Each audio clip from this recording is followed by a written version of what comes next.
I called my son from the floor of my workshop while I was having a stroke. He picked up on the second ring, heard me slurring, heard me drop the phone, and then he made a choice. He stayed at the rehearsal dinner. 3 days later, when he finally came to the hospital, he didn't ask how I was doing. He asked where I kept the title to my truck. My bed was already empty by then. There was just a note on the pillow.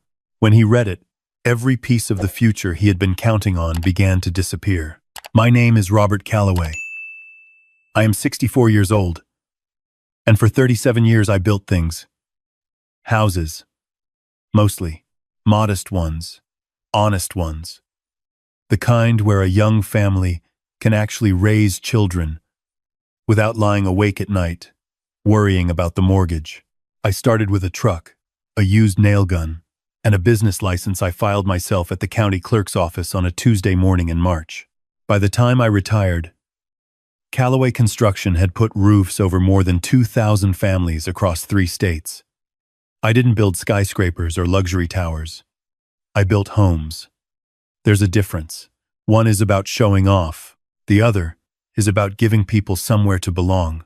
I never remarried after my wife Linda passed. That was 12 years ago. Pancreatic cancer, gone in 4 months. My son Daniel was 26 when we lost her.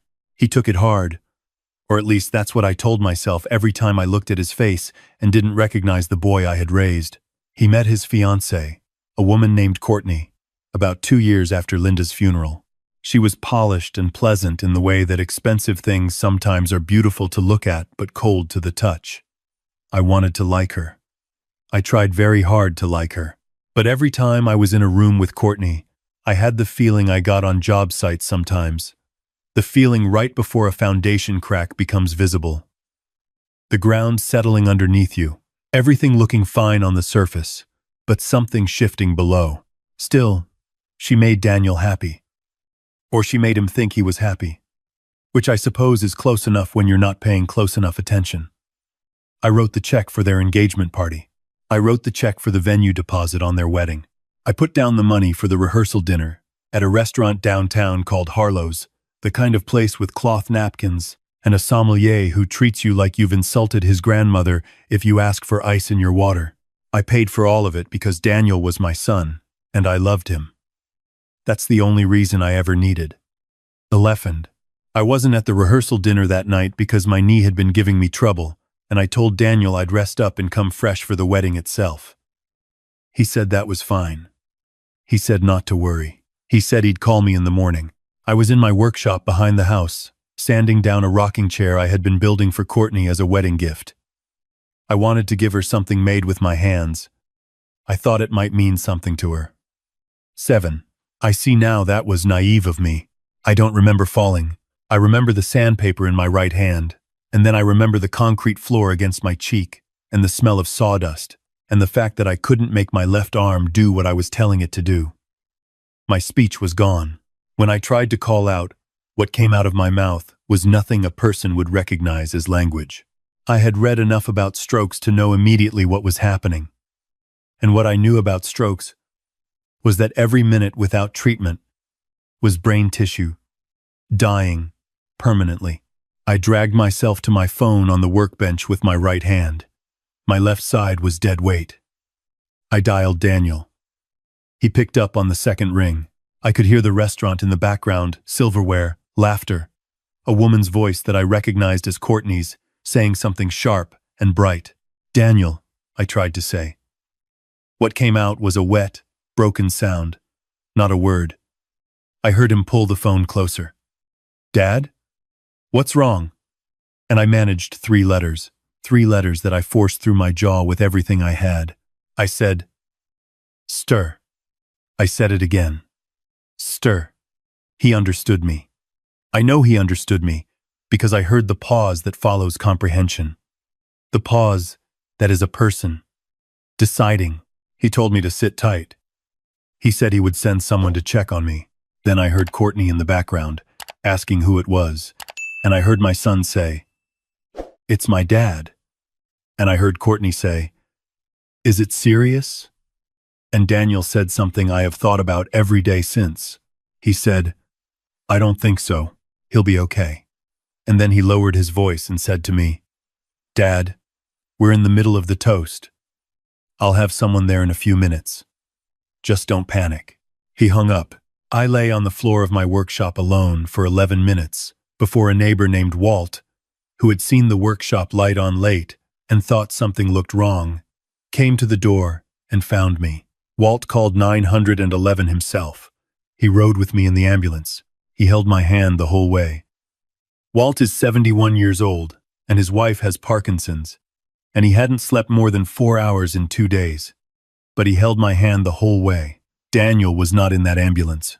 Daniel was at a restaurant downtown, eating duck confit with his fiancée's family. The hospital was loud and bright in the way that hospitals always are, designed by someone who wanted to make it impossible to pretend you weren't there. They got me into a room and started running tests, and a doctor came in, a young woman with quick eyes named Dr. Park, and she told me I had suffered an ischemic stroke affecting the left side of my brain. She told me we had caught it quickly enough to administer treatment. She told me the next 24 hours were critical for assessing permanent damage. Then she looked around the room, at Walt sitting in the corner with his cap in his hands, and she said, Is there family we should contact? Walt gave them Daniel's number. I couldn't speak well enough to stop him. The nurse, a man named Gerald with reading glasses pushed up on his forehead, made the call from my bedside and put it on speaker.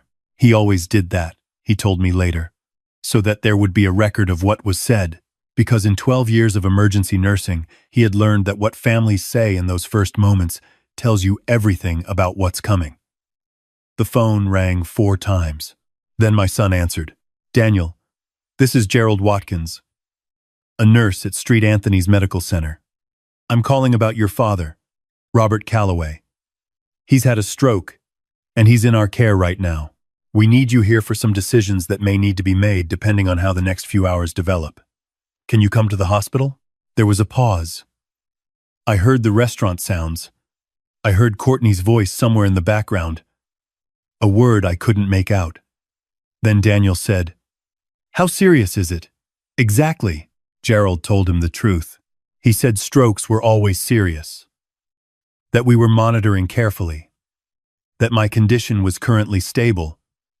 But that the situation could change, and that a family member's presence was strongly advised. Daniel said, We're right in the middle of the rehearsal dinner. We have about 40 people here. Is he conscious? Is he in danger right now? Tonight? Gerald looked at me. He said, He's conscious. He's stable right now. Then here's the thing, Daniel said. Okay, tell him I'll be there first thing in the morning. Have him rest. He's tough. He'll be fine. And Courtney's parents flew in from Phoenix. It would be really bad form to leave right now. Gerald said, I understand. Is there anyone else we should call? Daniel said no. That there was nobody else. Which was true. Which was the loneliest truth I had ever heard, spoken out loud. Gerald ended the call. He did not look at me right away. He pretended to make a note on his clipboard. When he finally looked up, I saw something in his face that I recognized because I had felt it myself the night Linda died, when the hospice nurse looked at me across the bed. It was the look of a person who is watching someone absorb news that they cannot absorb all at once. I turned my head toward the wall. My right hand, the one that still worked, gripped the rail of the hospital bed until my knuckles went pale. I did not cry. I had spent 37 years managing job sites and problem people and weather and deadlines, and I had learned long ago that crying was something you did alone in a truck at the end of a hard day, not in front of people who needed you to be steady. I did not cry, but something shifted inside me that night, something structural and permanent, the way a wall shifts when you take out the wrong beam. Walt stayed until midnight. He didn't say much. He just sat there being present, which is more than most people know how to do. When he finally left, I asked Gerald for my phone. My right hand still worked. My speech was coming back, in fragments. I opened my son's Instagram, and I found Courtney's page because she had tagged the venue, and I wanted to see. I don't know what I was hoping to find. Some sign of worry. Maybe. Someone stepping outside to take a call. Someone looking at their phone. What I found instead was a video. Courtney had posted it an hour after Gerald called. It was a reel. The kind they make at parties to remember the night. With soft lighting and music underneath. She and Daniel were in the center of the frame, glasses raised. Behind them, the restaurant glittered. She had captioned it, "Nothing can stop this love story." And underneath, my son had commented, "Not even close." I stared at those words for a long time. Not even close. His father, on a hospital bed. His father, who had written every check that made this wedding possible. His father, who had tried to say the word stroke from a concrete floor. And the comment was not even close. I set the phone down on my chest. I looked at the ceiling. The monitors beeped. Somewhere down the hall, a woman was asking for water. A cart rattled past the door, and I did something I hadn't done in a long time. I made a plan. Not from anger, though there was anger there. A cold and structural kind of anger. The kind that doesn't shake, it holds weight. I made a plan because I was a builder. And builders, when something collapses, assess the damage and decide what is worth saving. I thought about what I owned. The house was mine outright, paid off 9 years ago. The construction business was sold, but the real estate it had operated from, 2 lots and a commercial building, remained in my name. My retirement accounts. The trust I had set up for Linda's medical bills that still held a residual balance. My truck. My tools. My timber lots in Vermont. Everything I had built over 37 years. Everything that Daniel and Courtney had been orbiting like moons, waiting for the planet to go cold. I thought about the wedding 2 days away. I thought about Daniel in his rented suit. I thought about Courtney accepting my rocking chair with a polite smile and probably putting it in a guest room no one used. Then I thought about my lawyer, a woman named Patricia Howe who had handled my business affairs for 20 years. Patricia answered on the 3rd ring, which told me she had been awake. When I told her where I was, she was quiet for exactly 2 seconds. Then she said, "What do you need me to do?" I told her. She pushed back on some of it. Not because she disagreed, but because that is what a good lawyer does. She made me say it twice, slowly, because my speech was still imprecise. When I finished, she said, "Robert, once we move these pieces, there is no putting them back quietly. You understand that?" "So says," I said, "Patricia, my son heard me having a stroke and finished his dinner." She said she would be there by 8 in the morning with documents. I said make it 7. Before the day shift changed, and before Daniel remembered to show up, she said, 7. Then she said, "Rest, if you can." I didn't rest. I lay there in the dark, and I did the arithmetic of my life. What I had given, what had been received, what had been taken.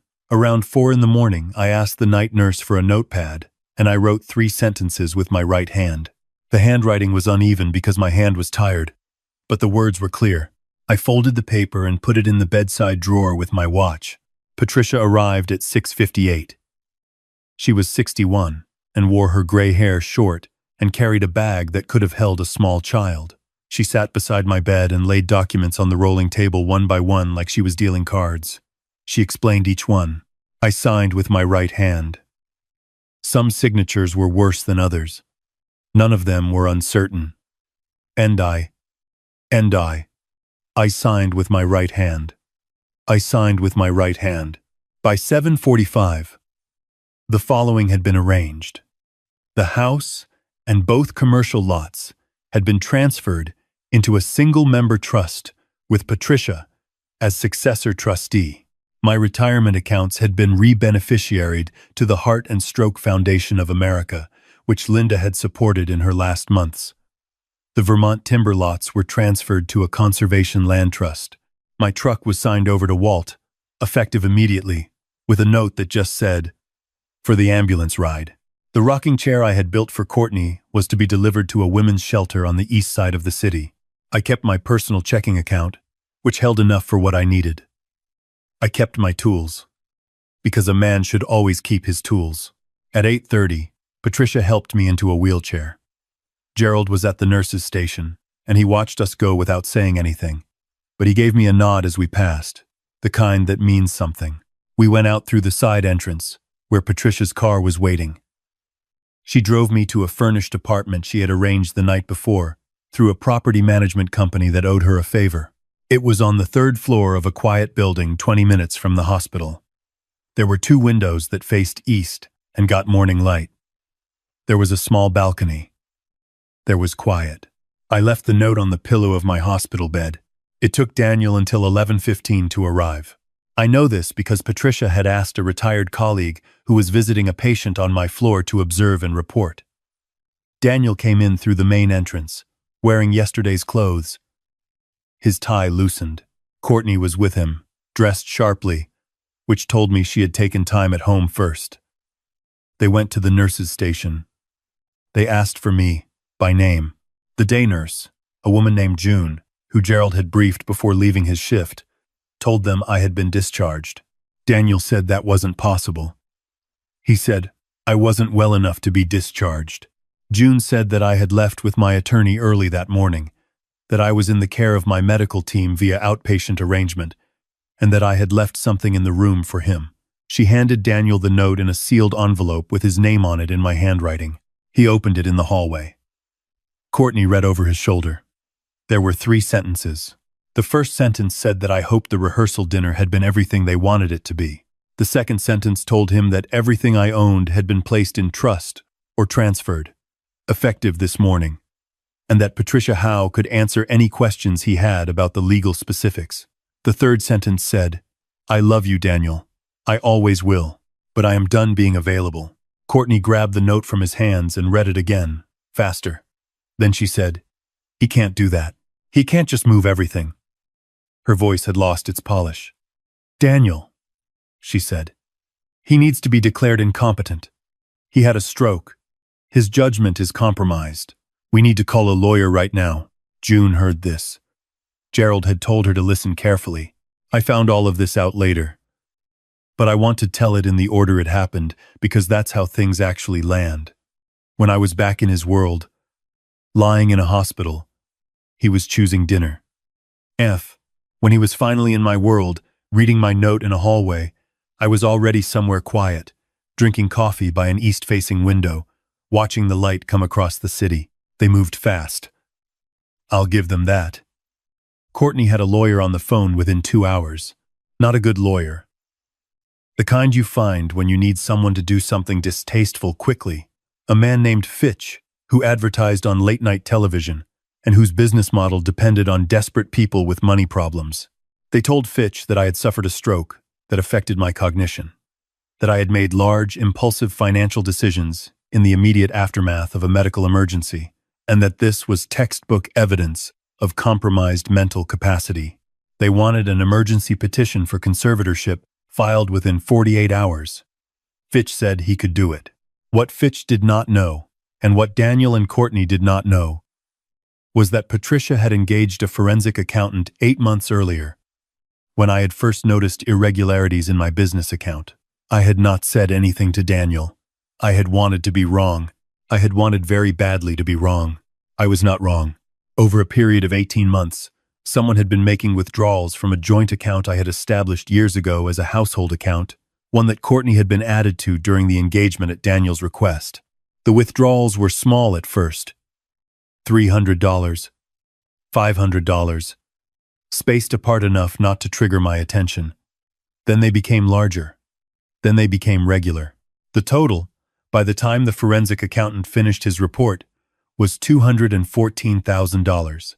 The destination was a separate account in Courtney's name alone, and from there, it was dispersed in payments to 3 different addresses, all of which turned out to be connected to the same private entity, an online gambling platform operating under a Delaware shell company. Patricia had this report for 6 weeks before my stroke. We had been preparing quietly. The stroke had simply accelerated the timeline. The conservatorship hearing was set for a Thursday morning, 3 weeks after I left the hospital. I want to describe what it looked like when I walked in, because the look on their faces is something I will carry with me for the rest of my life, as a reminder of what the truth feels like when it finally enters a room. Daniel and Courtney were seated at the plaintiff's table with Fitch between them. Daniel was wearing the suit from the wedding, the one I had quietly paid for through the account they thought I didn't monitor. Courtney had dressed for sympathy. Gray dress, no jewelry. The calculated understatement of a woman trying to look like she had already lost something. She had folders arranged in front of her, and she kept touching them the way people touch things when they are trying to feel in control. Fitch gave his opening statement. He said, "I was a man in rapid mental decline." He said the stroke had caused documented cognitive impairment.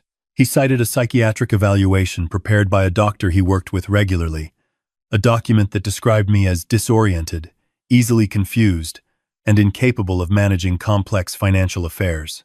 He said the financial transfers were proof of a mind unraveling, not the deliberate actions of a rational man. He said, "My son and daughter-in-law only wanted to protect me." He said this with a face arranged to convey sorrow. Daniel testified. He spoke about my wife's death, about how it had changed me, about how he had worried about me for years. He invented a story about me forgetting his birthday. He invented another story about me getting lost on a drive I had taken 1,000 times. He said I had been talking to Linda's photograph, which was true, but he described it as disturbing rather than as grief, which any honest person would have recognized it as. His voice cracked at the right moments. He had rehearsed. Courtney testified last. She was the best of the three of them. She spoke softly, and she did not oversell. She said she loved me like a father. She said she had tried to care for me, had tried to support me, had tried to be the daughter-in-law she knew I deserved. She said the financial decisions I had made in the hospital, in the hours after a stroke, were not decisions a healthy mind makes. She said she did not want control of my estate. She said she just wanted me safe. The judge was an older man, patient, with the careful eyes of someone who had listened to people lie to him for decades. He listened to all three of them. He reviewed the papers Fitch had submitted. He was quiet for a moment, and then he looked toward the defense table and said that before he made any determination, he wanted to hear from Dr. Calloway's counsel. Patricia stood. She said that before she called her first witness, she would like to draw the court's attention to a factual matter that would help provide context for everything that had just been presented. She then asked permission to admit into evidence the report of the forensic accountant. She read the total aloud clearly. $214,000. She stated the destination account. She stated the name on that account. Then she asked the court for permission to display a document on the screen. It was a bank record. It showed the transfers. It showed the receiving account in Courtney's name. It showed the disbursements from that account to the gambling platform. 300 pages of documentation, organized by date, cross-referenced with timestamps, meticulous and irrefutable. The room was very quiet. Courtney's hand went still on her folders. Patricia then called her witness, the forensic accountant, a compact, precise man named Dwight, who had done this kind of work for insurance companies and the FBI, and who testified in the flat, neutral tone of someone who deals only in facts. He walked through each transaction. He explained the pattern of escalating withdrawals. He identified the shell company. He described how he had traced the funds. He was unflappable. And Fitch knew better than to cross-examine him in any way that would cause him to say the same things more slowly and clearly, for the record. Then Patricia said, "Your Honor, I'd like to call my next witness." She looked at the back of the courtroom. I stood up. I had been sitting in the last row, against the wall, in a jacket I had owned for 15 years. I walked down the center aisle without a cane, without any of the confusion they had described, at my own pace. And I sat in the witness chair, and I looked at my son. He was looking at his hands. Courtney was looking at nothing, a fixed point somewhere beyond the courtroom wall. I spoke clearly and at length. I answered every question Patricia asked me. I explained the financial decisions I had made after my stroke, not as the unraveling of a sick mind, but as the deliberate actions of a man who had just received confirmation of exactly who his family was. I explained what I had observed over 18 months. I explained why I had not confronted Daniel sooner, because I had wanted to be wrong about his wife, and because I had wanted to give him the chance to be the man I raised. I looked at Daniel when I said that. He was still looking at his hands. The judge asked me several questions directly. He asked about the note I left in the hospital. He asked what I had meant by done being available. I said, "Your Honor, I spent 11 minutes on a concrete floor with a stroke because my son chose to stay at a rehearsal dinner. I am 64 years old. I have maybe 20 good years left if I take care of myself. I intend to spend those years being available only to the people who would come to the hospital. There was no one in my family who came to the hospital. My neighbor Walt came to the hospital. Those are the facts, and I am at peace with them. But, free, one, fee, one." The judge looked at me for a moment. Then he turned his chair toward the plaintiff's table. The conservatorship petition was denied in its entirety. The judge used language that was careful and legal, but the meaning was plain enough. He stated that based on the evidence presented, the petition appeared to have been filed not out of concern for the respondent's welfare, but in response to financial decisions that frustrated the petitioner's expectation of inheritance.